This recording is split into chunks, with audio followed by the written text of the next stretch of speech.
Today I want to alter these mini clipboards by Tim Holtz. I would like to use these as some kind of a picture frame to showcase some of my smaller artworks.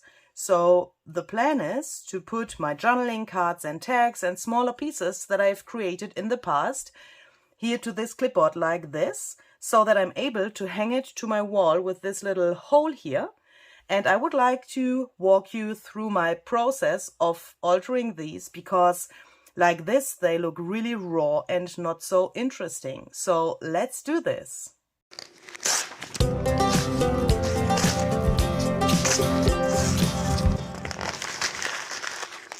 Hi there, this is Luise Heinzel. Welcome to my channel and welcome to a quick little tutorial on how to alter these clipboards here. Or actually they are called mini clipboard by Tim Holtz. I really like these. They are really sturdy and don't throw the scissors away. And I had the idea, instead of using normal picture frames in my craft room, why not using these? The first challenge is to get rid of this plastic. Whew, okay, so here we go. The plastic has gone. Yeah, it's really helpful to have a really small screwdriver to open that. You can just open it here only a tiny little bit so that you can take the plastic off from the other side. That's actually really easy. And then we have this thing. And my plan is to leave that relatively neutral because the things that I want to hang to my wall with the help of this clipboard here are in the most cases relatively colorful or busy, or both at the same both things at the same time, colorful and busy, like these cards here, for example. I have some videos where I made these cards. If you are interested in those, I will link them down below. But yeah, what I wanted to say is, when you look at this, the background needs to be really, really calm. This needs to stay in really neutral colors, but I want to have it like a frame at the same time. So my plan is to first of all take some Distress Oxide Spray Ground Espresso that is relatively dark, brown, neutral, everything that we want. And I want to get rid of this brown here. I mean, we are spritzing this now and it will get brown as well, but a little bit different brown than it was before, not so boring actually. Like this. Then I'm going to spritz a little bit of water. I'm wondering about the surface of this thing. Will that ever dry? That seems to be really glossy. I've never worked with this thing before, but we will see. Perhaps it needs a little time to soak in there. What is that? Okay. I have the weird feeling that I have to take something like sandpaper and sand that a little bit first before I can put spray or something like that to the surface, because I guess that this will never dry. But before I take everything off and waste my ink, I will try to dry that with my heat gun. Perhaps it will dry, perhaps not. Then we can always use the sandpaper.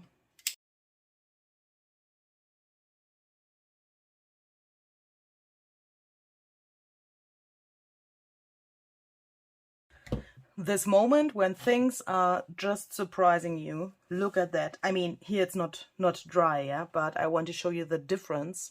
Here it's totally dry.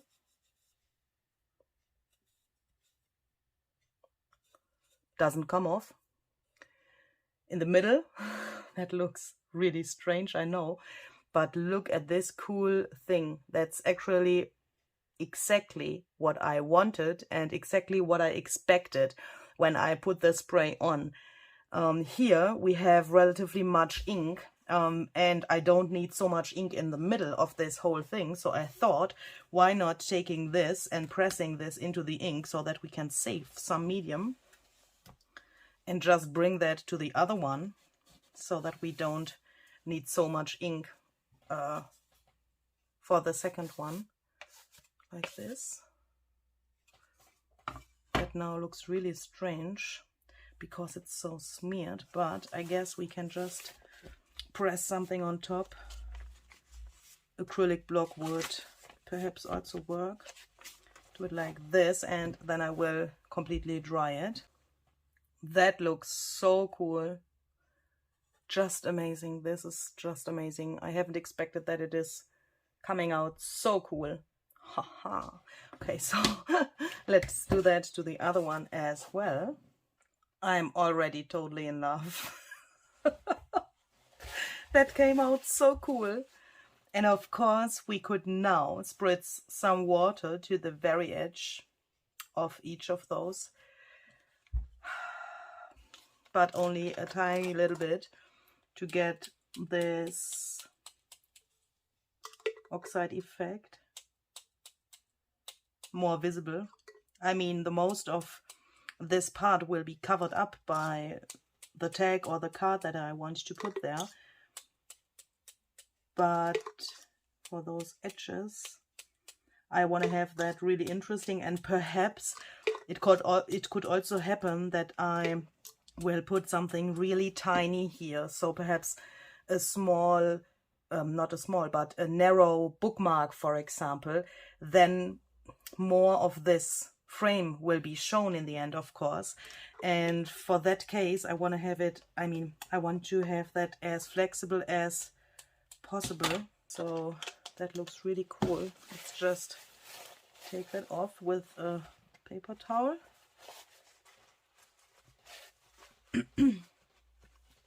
Really vintage and really old. Look at that. Oh, gorgeous. Oh, I love it. Okay, I will dry that again. And now I want to try to sand the edges a tiny bit here and there. Not everywhere. And not much. But only a tiny little bit. And that's also why I haven't put any ink spray or oxide spray here to this edge, because this edge now has the same color like the whole thing was before. And when I go over the edge now with my nail file, or you could also, I guess, use sandpaper, then we get this tiny little distress thingy there. And I want to have some of those, distressed areas around this whole thing. So I will just go on and sand these a little bit. This way, I think it looks also more like a frame than without this thing.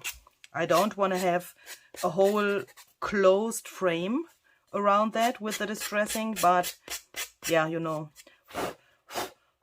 a broken frame like this gives also the imagination that there is a frame. Do you know what I mean?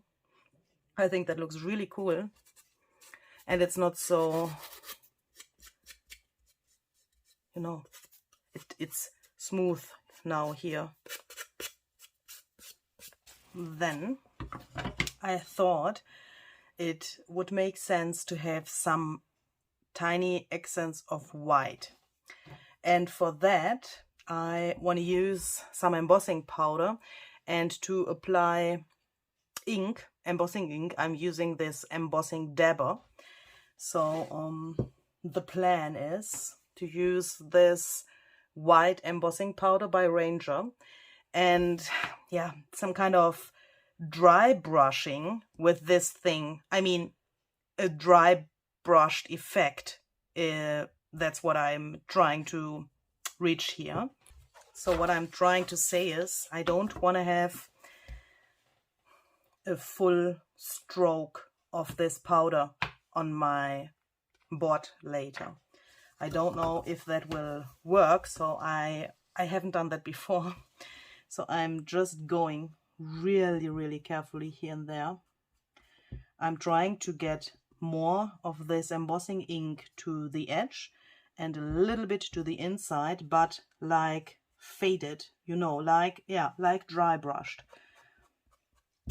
When you take a brush, a dry brush, and then you put, for example, acrylic paint to it, and you would go over your project, and you would also have this effect. And I would love to do it with paint, but since I've used the spray, I can't use, for example, gesso or white acrylic paint, because the spray would come through, sorry, the spray would come through the gesso or the paint, and it wouldn't stay white. So I will try it like this. That's actually already really much. That's more like I expected, and I guess that is because the spray is not totally dry. So I will now take a dry paintbrush and try to get rid of some of this powder.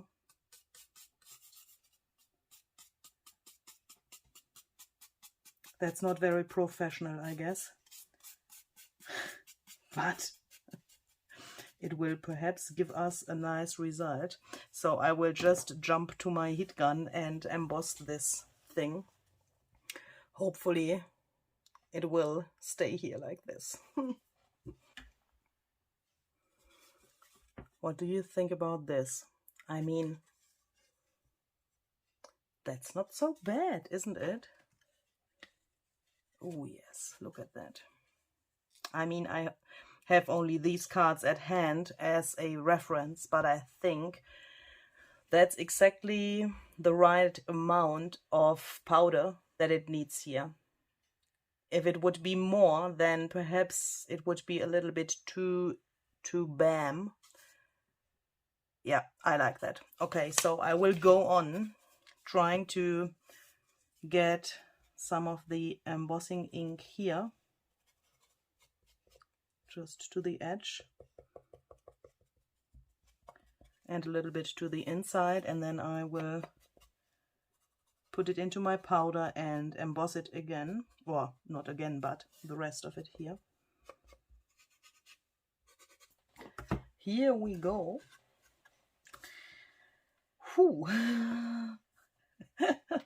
Such things are so exciting for me. So what to do next?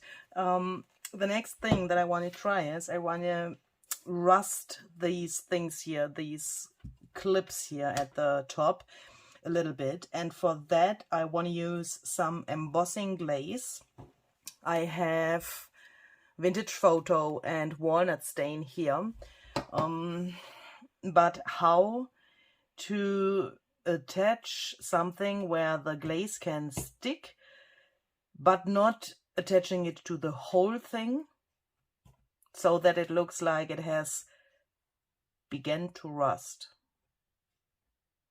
Shall we try it with the dabber as well? Perhaps that could be the best solution. So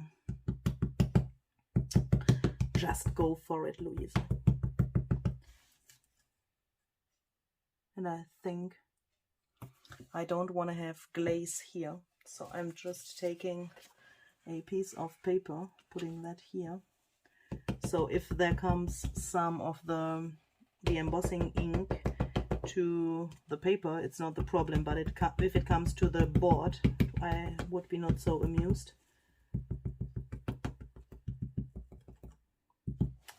Perhaps like this, and a little bit to these screws, or what that is. Okay, let's see. let's first add some walnut stain.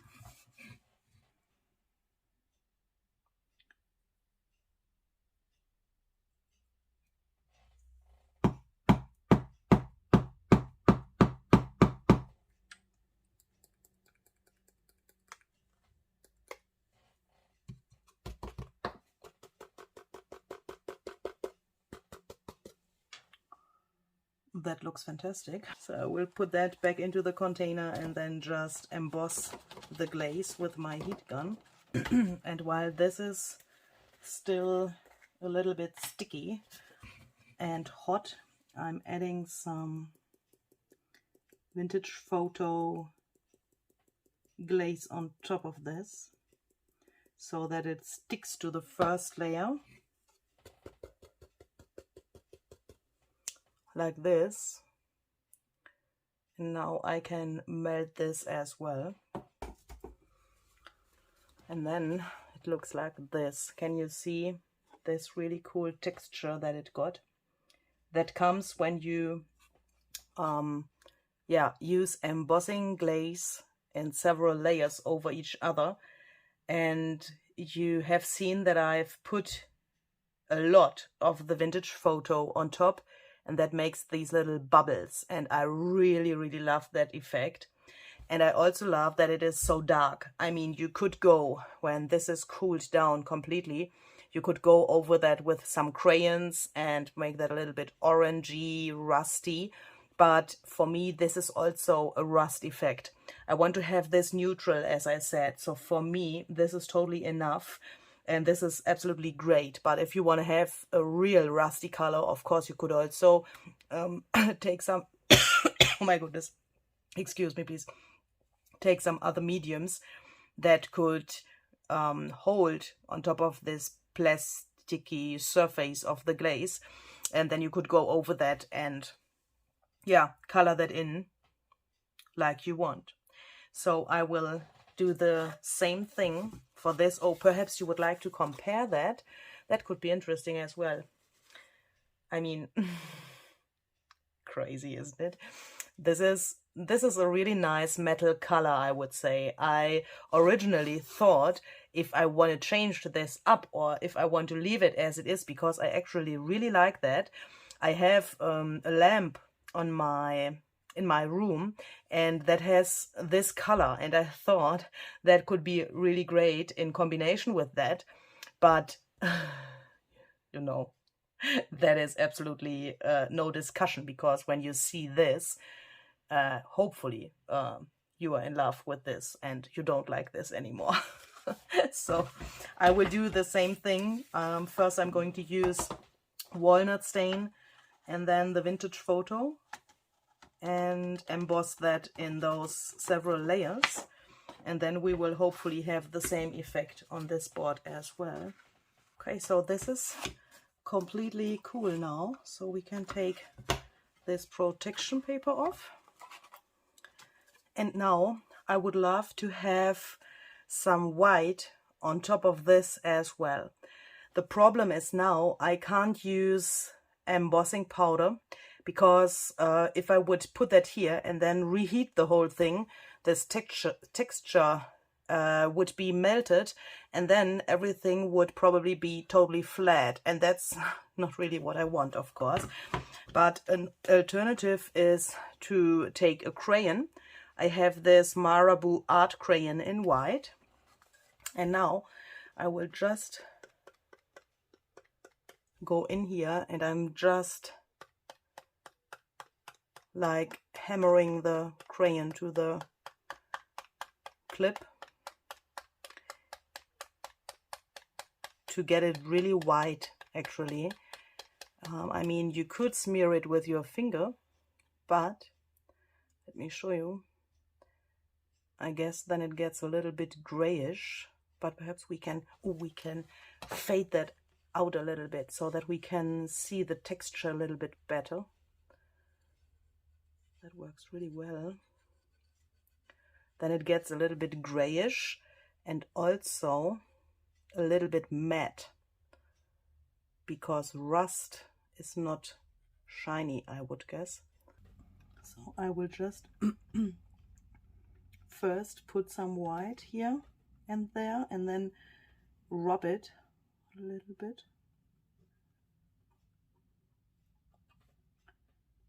So that it gets this grayish matte look. And then here, that is not so great. That looks a little bit too regular. But just take a paper towel or something like that, and then you can get rid of that. And the next layer I'm applying with not so much pressure, like this. And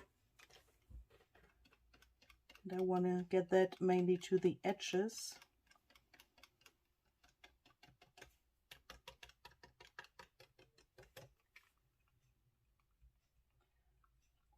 Blend that in a little bit, but on the very edges I will not touch it, so that it stays completely white and that it has the same intensity of white like the embossing powder at the edge here. It looks like this.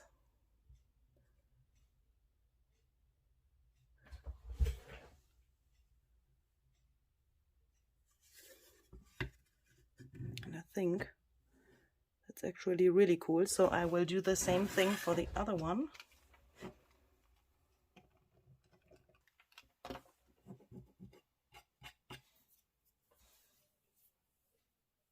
Okay. And the last thing that I want to do is I want to take some brushed corduroy oxide ink, but directly from the refiller. And with that, I want to get some finishing touches to this. I will really carefully go in here like this and just apply a tiny little bit of that there.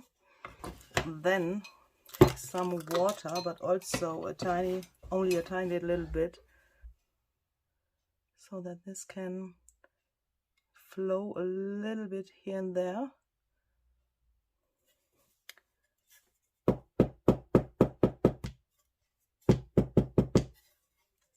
this. Same thing on the other side here.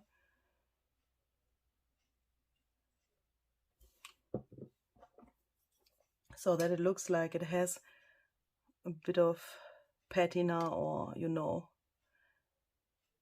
that it's a little bit dirty here and there on the top.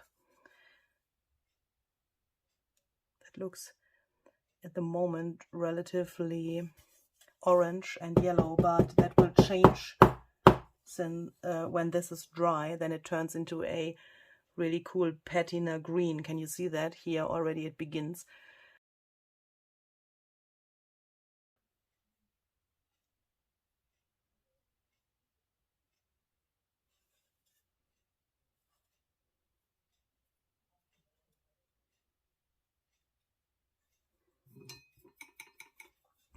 And I guess we can also let some of that just run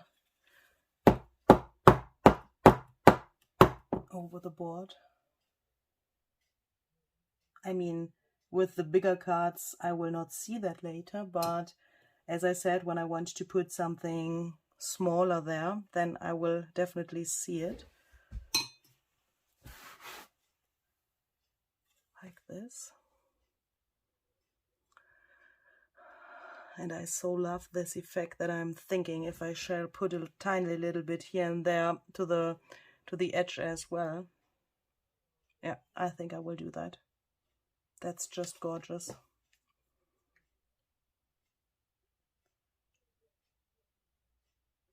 Like this. Just some more water.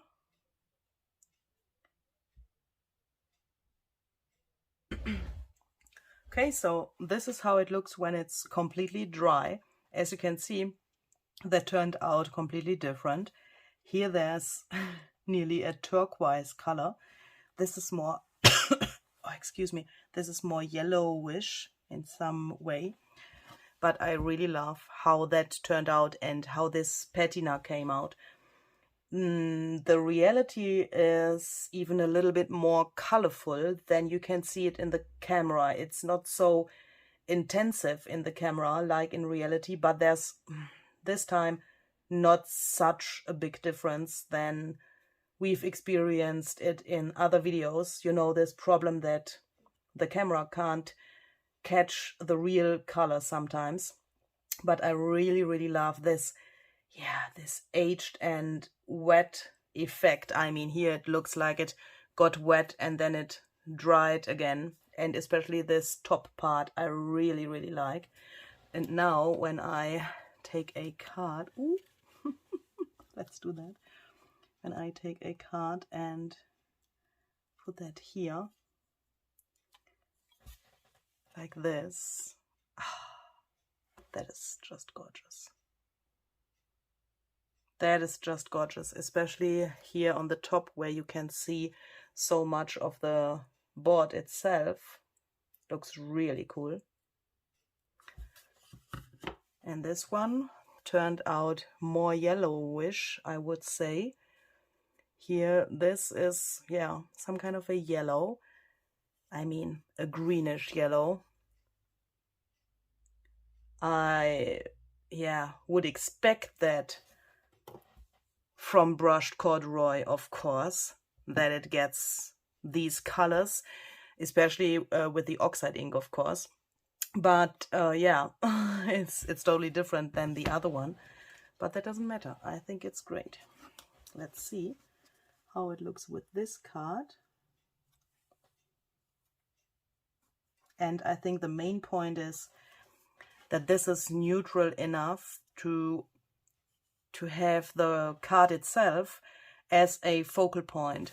When I showed my hubby these raw clipboards and I asked him what he is thinking about this idea to hang that to my wall, then he said on some of the cards it could happen that the actual focal point on the card is too close to this clip thingy. Look, for example, to this card. There the bird, that's the focal point, I guess. It's really far away from this clip. There's approximately 3 centimeters or so in between of the end of the bird and the beginning of the clip. Here is much negative space. We don't have that on this card.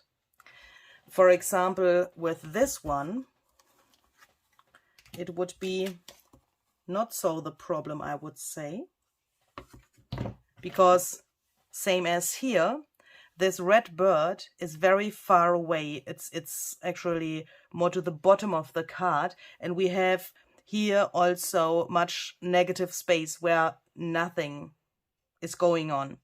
And that's not so the problem with the clip. But with this blue card, it's a little bit, it's like this thing is falling onto the bird. But why not? Here it's a little bit difficult with the wood, but why not putting it in like this? I mean, I can't center the card because of this wood here. That would be not possible. But why not putting it here like this so that the clip is on the bottom and can't destroy the look of the card? Or what I also could imagine is to put it like this in here and just hang it to the wall like this. Why not? Why the heck not? Of course, when you would like to put it like this, then you could use this hole that is here on the back. This is meant to put it to the nail that you have hammered into your wall, of course. Then you can just hang it. And it would hang like this very easily. If you want to put it to your wall like this, of course you would have to find another solution to hang it, but that's absolutely no problem because you could just buy those little, those little triangles made out of metal that you can attach to the back of a frame, and then you have this little triangle here, and you can put that over the nail in your wall, and you could easily hang this like this. Or if you had a journaling card or a tag that is designed sideways, then that would of course make sense as well. I will show you an example in a second. Just had to grab it. For example, this one. This card is a little tricky, so you could hang it here like this. And I would have absolutely no problem if this card is longer than the... I'm so sorry. Longer than the board. Oh my goodness. Länger. It's länger. Länger is the German word for longer. I'm so sorry. Länger. So I would have absolutely no problem if the card is longer than the board. I think that looks also really interesting. You could also take a second one and put that to your wall somehow so that it looks like this. That's actually too long to show it in the camera, but why not? Why not hanging them like this, putting this here and clipping just some notes, your notes for going shopping or whatever, your date with your best friend. You could put some daily notes here and just hang that to your wall. But I wanted to show you what happens when you have something that is designed sideways. This focal point is made to rotate, so you can take this and rotate it so that the card works in this direction as well. And now that's a problem. No, it isn't. You just have to do it like this. Now you could take it, place it here like this, and then hang it to your wall in this direction. And I guess that this would look absolutely amazing on a wall. I love it. I just love this. Okay, so now I will take these both and decide where I want to put them here in my craft room. And then I will put the cards that... Whew, I'm so sorry. I will put the cards that I have chosen for them into those little clips there and hang them to my wall. I will put some pictures of that to the end of this video so that you can see how it looks when it's attached to a wall.